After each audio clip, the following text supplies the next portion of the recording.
গত 1 মাস ধরে ডাকসুর তফসিল দেওয়ার পর থেকেই আমরা দেখতে পাচ্ছি নানান ধরনের টালবাহানা চলছে। একবার ভোট কেন্দ্র নিয়ে টালবাহানা হয়, একবার প্রার্থীদের নিয়ে টালবাহানা হয়। যেখানে আমরা দেখতে পাচ্ছি শুরু থেকেই যেদিন থেকে ভোটার তালিকা দেওয়া হয়েছে তখন কিন্তু গত 2019 সালে চিহ্নিত সন্ত্রাসী জুলিয়াস সিজার তালুকদার তিনি কিন্তু ডাকসুর প্রার্থীরা বা ভোটার তালিকায় তার নাম এসেছে। সাথে সাথে কিন্তু এখানে বিশ্ববিদ্যালয় কর্তৃপক্ষের পক্ষ থেকে ব্যবস্থা নেওয়ার কথা ছিল, কিন্তু সেটা না করে বিশ্ববিদ্যালয় কর্তৃপক্ষ জুলিয়াস সিজারকে প্রার্থীরা গ্রহণ করার সুযোগ করে দেয়। এর পরবর্তীতে আমরা যখন আমাদের প্যানেলগুলোর পক্ষ থেকে বলছিলাম যে আপনারা ভোট কেন্দ্র বাড়ান, যে কোনো মূল্যে আবাসিক অনাবাসিক নারী শিক্ষার্থী যারা আছে তাদেরকে আসার সুযোগ করে দিতে হবে, কিন্তু আমরা দেখছি যে ভোট কেন্দ্র বাড়ানো নিয়েও 50 রকমের টালবাহানা করছে আমাদের প্রশাসন। এখনো পর্যন্ত আজকে নির্বাচনে মাত্র 8 দিন বাকি, এখনো পর্যন্ত তাদের ভোট কেন্দ্র এমন ভাবে সাজানো হয়েছে যাতে অর্ধেকের বেশি শিক্ষার্থী যাতে কোনোভাবে ভোটই দিতে না পারে।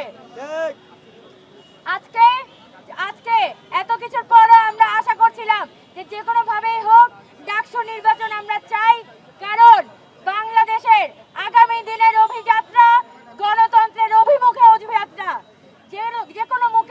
যে কোনো মূল্যে আমাদের এই ডাকসু নির্বাচন আমাদের অনুষ্ঠিত করতে হবে, একটা ফ্রি এন্ড ফেয়ার ইলেকশন আমাদের অনুষ্ঠিত করতে হবে।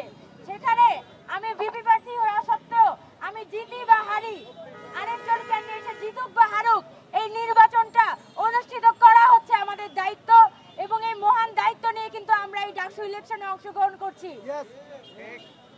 আমরা আমাদের জায়গা থেকে বলতে চাই যে এই 5 আগস্টের আগে 17 বছর এই দেশের মানুষ ভোট দিতে পারে নাই।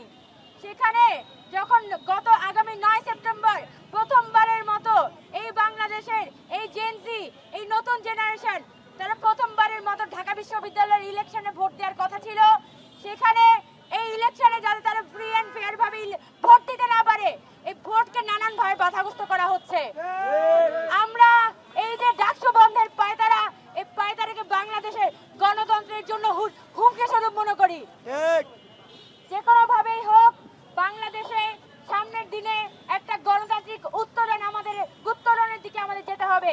এই উত্তরণের জন্য আমাদের এই ডাকসু ইলেকশন যে কোনো ভাবে এই 9 সেপ্টেম্বরে আদায় করতে হবে। এটা যেমন আমাদের প্রার্থীদের দায়িত্ব, একই সাথে আমাদের ভোটারদেরও দায়িত্ব।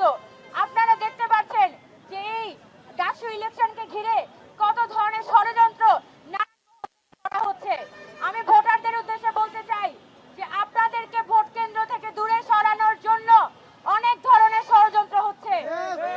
আপনাদের কাছে বিনীত অনুরোধ জানাবো, প্রিয় ভোটার ভাই বোন যারা, আমাদের ক্লাসমেট যারা, আমাদের জুনিয়র যারা, আপনারা দয়া করে এই 9 সেপ্টেম্বর এই ডাকসু নির্বাচন হবে এবং 9 সেপ্টেম্বর আপনারা প্রত্যেকে ভোট দিতে আসবেন।